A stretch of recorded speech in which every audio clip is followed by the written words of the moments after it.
শুভ সন্ধ্যা বন্ধুরা। আজ হলো 14 মার্চ, 29 ফাল্গুন, শনিবার। আজকের সন্ধ্যার বিশেষ বিশেষ খবরগুলি হলো: হোয়াটসঅ্যাপে আসছে নতুন নিয়ম। 13 বছরের কম বয়সীদের হোয়াটসঅ্যাপে নজরদারি চালাতে পারবেন বাবা মা। 2 দিন থেকে বরাক উপত্যকা সহ রাজ্যের বিভিন্ন প্রান্তে শুরু হয়েছে ঝড় তুফান শিলাবৃষ্টি। আগামী 17 মার্চ পর্যন্ত টানা ভারী বৃষ্টিপাতের পূর্বাভাস। বৃষ্টি উপেক্ষা করে আজ শিলচর বুদুরাইল বাইপাসে প্রধানমন্ত্রী নরেন্দ্র মোদীর জনসভায় লক্ষাধিক মানুষের সমাগম। বরাক উপত্যকায় এসে কয়েকটি বড় ঘোষণা প্রধানমন্ত্রী নরেন্দ্র মোদীর। শিলচরে আজ অসম সচিবালয়ে বরাক উপত্যকা উদ্বোধন করলেন মুখ্যমন্ত্রী হিমন্ত বিশ্ব শর্মা। অগপ 3টি এবং বিজেপি 10টি আসন পাবে বরাকে। তালিকায় বহু নতুন মুখ স্থান পাবে। আজ বরাকে সে ঘোষণা মুখ্যমন্ত্রী হিমন্ত বিশ্ব শর্মার। ডিজিটাল ইন্ডিয়ার জমানায় আবারও পকেটে টান পড়তে চলেছে ইন্টারনেট ব্যবহারকারীদের। মোবাইল ডেটার উপর কর চাপানোর পরিকল্পনা করছে কেন্দ্র। অবশেষে 6 মাস জেলে থাকার পর মুক্তি পাচ্ছেন সোনাম ওয়াংচুক। এনএসএ প্রত্যাহার করল কেন্দ্রীয় সরকার। লেবানন জ্বলছে, ইসরায়েলি হামলায় 12 চিকিৎসকের মৃত্যু। জনগণ অসহনীয় পরিস্থিতিতে। প্রতিশোধমূলক ঝড়। ইসরায়েল ও মার্কিন সামরিক ঘাঁটিগুলোতে অব্যাহত ক্ষেপণাস্ত্র ড্রোন হামলা ইরানের। অ্যান্টি ওবেসিটি ঔষধের বিজ্ঞাপনে নিষেধ কেন্দ্রের, জারি নির্দেশিকা। বিশেষ কারণে শনিবার এবং রবিবার বদরপুর দুর্লভসরা, মহিষাসন শিলচর এবং মহিষাসন শিলচরের ট্রেন বাতিল করল উত্তর পূর্ব রেল। এবং শেষ খবরটি, কংগ্রেস টিকিট নিয়ে শ্বাসরুদ্ধকর পরিস্থিতি আলগাপুর কাটলিছড়ায়। তাহলে বিস্তারিত খবরে যাওয়ার আগে অবশ্যই ভিডিওটিতে একটি লাইক করে চ্যানেলটি সাবস্ক্রাইব করে পাশের বেল আইকনটি বাজিয়ে রাখবেন এবং ফেসবুক পেজটি ফলো করে ভিডিওটি অবশ্যই শেয়ার করবেন যাতে সঠিক তথ্যগুলো সবার কাছে পৌঁছাতে পারে। এবার শুনুন আজকের খবরগুলির বিস্তারিত। প্রথম খবর, আজ শিলচরে অসম সচিবালয়ে বরাক উপত্যকা উদ্বোধন করলেন মুখ্যমন্ত্রী হিমন্ত বিশ্ব শর্মা। বরাক উপত্যকার উন্নয়নের ইতিহাসে এক নতুন দিগন্তের সূচনা হল। আজ শনিবার অসমের মুখ্যমন্ত্রী হিমন্ত বিশ্ব শর্মা শিলচরে অসম সচিবালয়ে বরাক উপত্যকার আনুষ্ঠানিক উদ্বোধন করেন।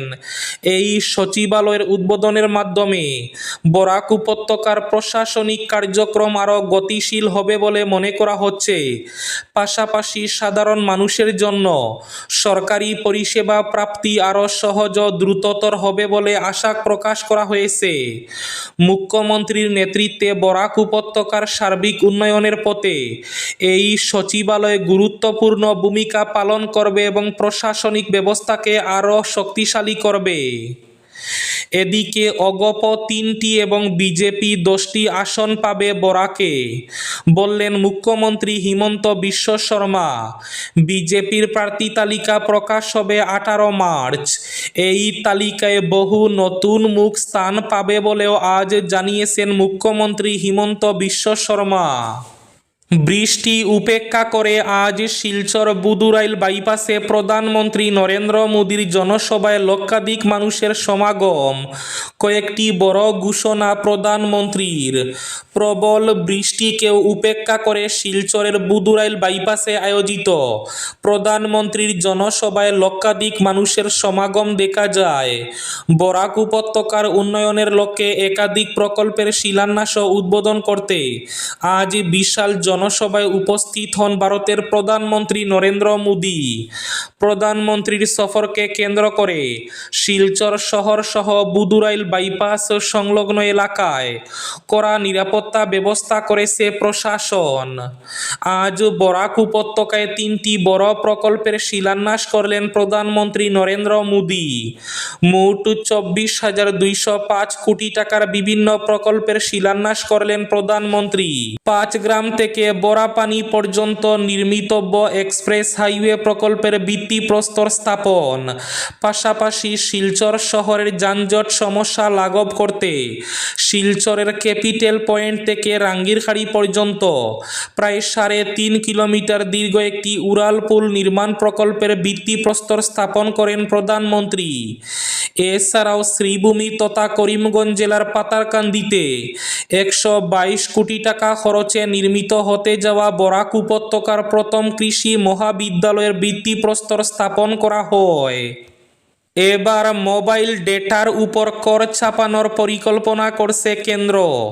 ডিজিটাল ইন্ডিয়ার জমানায় আবারও পকেটে টান পড়তে চলেছে ইন্টারনেট ব্যবহারকারীদের। জানা যাচ্ছে মোবাইল ডেটা ব্যবহারের উপর বাড়তি কর চাপানোর পরিকল্পনা করছে মোদী সরকার। তেমনটা হলে প্রতি জিবি ডেটায় কর বাবদ বাড়তি টাকা গুনতে হবে মোবাইল ব্যবহারকারীদের। তথ্য এবং সম্প্রচার মন্ত্রকের তরফে মোবাইল ডেটার উপর বাড়তি কর চাপানোর বিষয়টিকে গুরুত্ব দিয়ে খতিয়ে দেখা হচ্ছে এভাবে কর চাপানো সম্ভব কি না। এই তথ্য সামনে এসেছে টেলিকম বিভাগের এক রিভিউ মিটিং থেকে। কেন্দ্রীয় মন্ত্রকের তরফে জানানো হয়েছে, তারা এই কর লাগু করার বিষয়টি গভীরভাবে খতিয়ে দেখছে। এভাবে কর লাগু করা সম্ভব কিনা, যদি লাগু করা হয় তবে কোন পদ্ধতিতে তা কার্যকর হবে। প্রাথমিকভাবে জানা যাচ্ছে মোবাইল ডেটার উপর যদি বাড়তি কর লাগু করা হয় সেক্ষেত্রে প্রতি জিবি ডেটায় 1 টাকা করে কর বসানো হতে পারে। হোয়াটসঅ্যাপে আসছে নতুন নিয়ম। 13 বছরের কম বয়সীদের হোয়াটসঅ্যাপে নজরদারি চালাতে পারবেন বাবা মা। হোয়াটসঅ্যাপ অ্যাকাউন্ট থেকে সন্তানের ডিভাইসে থাকা কিউআর কোড স্ক্যান করতে হবে। এতেই দুটি অ্যাকাউন্ট লিঙ্ক হয়ে যাবে। হোয়াটসঅ্যাপ 13 বছরের কম বয়সী নাবালক সন্তানদের নিরাপত্তার জন্য প্যারেন্ট ম্যানেজড অ্যাকাউন্ট নামে একটি নতুন ফিচার এনেছে, যার মাধ্যমে অভিভাবকরা সন্তানের হোয়াটসঅ্যাপ চ্যাট, কন্ট্যাক্ট এবং গ্রুপে নজরদারি ও নিয়ন্ত্রণ করতে পারবেন। এই ফিচারের মাধ্যমে অপরিচিতদের মেসেজ ব্লক করা, সুরক্ষার জন্য 6 ডিজিটের পিন সেট করা এবং অনাকাঙ্ক্ষিত বিষয় থেকে সন্তানকে দূরে রাখা সম্ভব। ফিচারের মূল উদ্দেশ্য মূলত 13 বছরের কম বয়সী শিশুদের সাইবার নিরাপত্তা এবং অপরিচিতদের হাত থেকে রক্ষা করতে এই প্যারেন্ট ম্যানেজড অ্যাকাউন্ট আনা হয়েছে। অভিভাবকরা তাদের ফোন থেকে সন্তানের হোয়াটসঅ্যাপ অ্যাকাউন্ট পরিচালনা করতে পারবেন। কার সঙ্গে কথা বলছে, কোন গ্রুপে যোগ দিচ্ছে, সবাই তাদের নজরে থাকবে।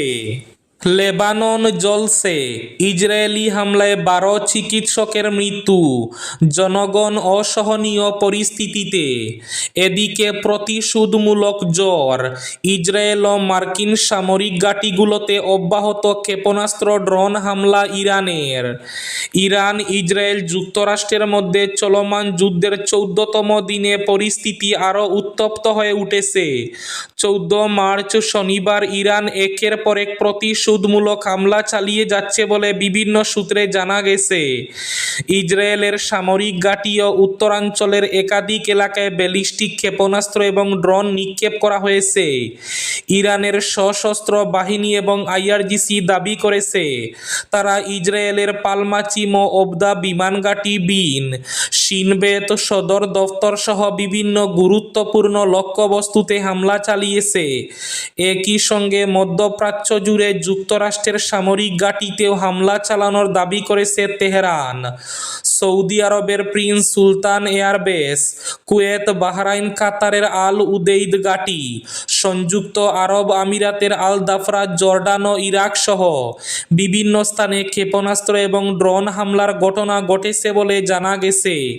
সৌদি আরবের প্রিন্স সুলতান ঘাঁটিতে 5টি মার্কিন কেসি, 135 ট্যাঙ্কার ক্ষতিগ্রস্ত হওয়ার কথাও দাবি করা হয়েছে।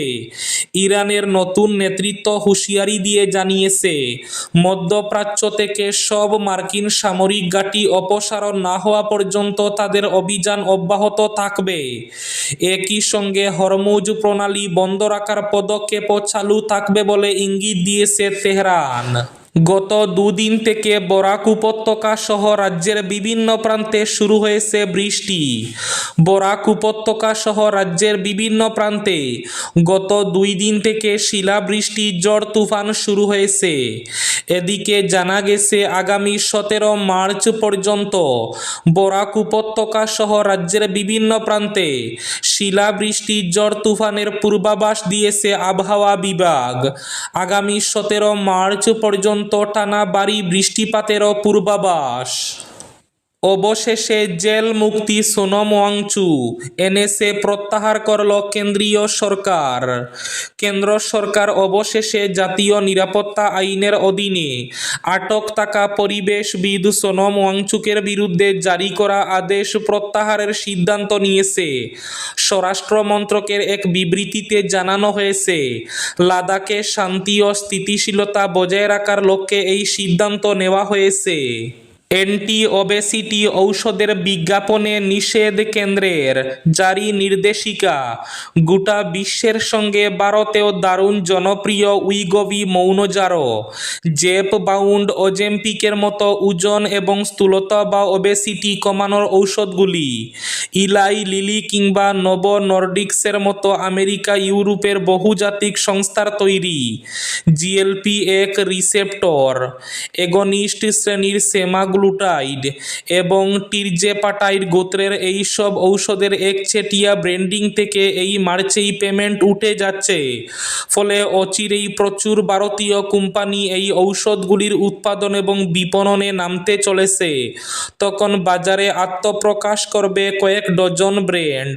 কিন্তু এই ঔষধগুলি যে কঠোরভাবে চিকিৎসকের প্রেসক্রিপশন মেনে বিক্রি করতে হবে, কোনো রকম লোভনীয় বিজ্ঞাপনে যে মানুষকে আকৃষ্ট করার চেষ্টা করা যাবে না, সে কথা সাফ মনে করিয়ে দিয়ে নির্দেশ জারি করল কেন্দ্রীয় ঔষধ নিয়ন্ত্রক সংস্থা central drug standard control organisation.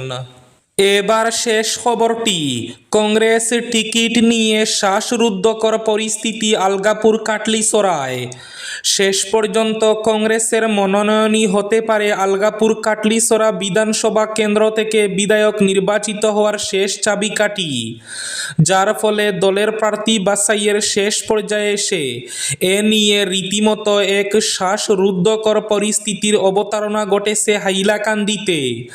শুক্রবার নয়াদিল্লিতে অনুষ্ঠিত কংগ্রেসের ইলেকশন কমিটির বৈঠকে দলের দ্বিতীয় প্রার্থী তালিকা চূড়ান্ত করা হয়েছে বলে জানিয়েছেন অসম প্রদেশ কংগ্রেস সভাপতি গৌরব গগৈ স্বয়ং। আজ শনিবার সম্ভবত এই তালিকা আনুষ্ঠানিকভাবে প্রকাশ করা হবে। কিন্তু এর মধ্যে আলগাপুর কাটলিছড়ার কার ভাগ্যে কংগ্রেসের প্রার্থিত্ব জুটছে, এ নিয়ে শুক্রবার দুপুর থেকেই এখানে দলের নেতাকর্মীদের মধ্যে রীতিমতো হা পিত্তে শুরু হয়েছে। এই ছিল আজকের সন্ধ্যার বিশেষ বিশেষ খবরগুলি। ভিডিওটি অবশ্যই লাইক করে শেয়ার করে দেবেন।